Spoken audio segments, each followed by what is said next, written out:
السلام علیکم ورحمۃ اللہ وبرکاتہ۔ جب حضرت خواجہ قطب الدین بختیار کاکی رحمہ اللہ کی وفات ہوئی تو کوہرام مچ گیا۔ جنازہ تیار ہوا، ایک بڑے میدان میں لایا گیا۔ بے پناہ لوگ نماز جنازہ پڑھنے کے لیے آئے ہوئے تھے۔ انسانوں کا ایک سمندر تھا جو حد نگاہ تک نظر آتا تھا۔ جب نماز جنازہ پڑھنے کا وقت آیا، ایک آدمی آگے بڑھا اور کہنے لگا کہ میں خواجہ قطب الدین بختیار کاکی رحمہ اللہ کا وکیل ہوں۔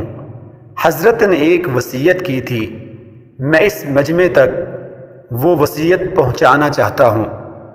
مجمع پر سناٹا چھا گیا۔ وکیل نے پکار کر کہا، حضرت خواجہ قطب الدین بختیار کاکی رحمہ اللہ نے یہ وصیت کی تھی کہ میرا جنازہ وہ شخص پڑھائے گا جس کے اندر 4 خوبیاں ہوں۔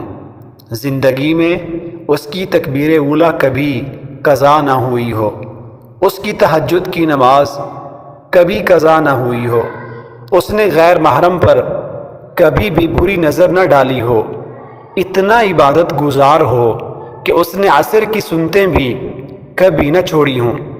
جس شخص میں یہ 4 خوبیاں ہوں وہ میرا جنازہ پڑھائے۔ جب یہ بات سنائی گئی تو مجمع پر ایسا سناٹا چھایا جیسے مجمع کو سانپ سونگھ گیا ہو۔ کافی دیر گزر گئی، کوئی آگے نہ بڑھا۔ آخر کار ایک شخص روتے ہوئے حضرت خواجہ قطب الدین بختیار کاکی رحمہ اللہ کے جنازے کے قریب آیا۔ جنازے سے چادر اٹھائی اور کہا، حضرت آپ خود تو فوت ہو گئے مگر میرا راز فاش کر دیا۔ اس کے بعد بھرے مجمع کے سامنے قسم اٹھائی کہ میرے اندر یہ 4 خوبیاں موجود ہیں۔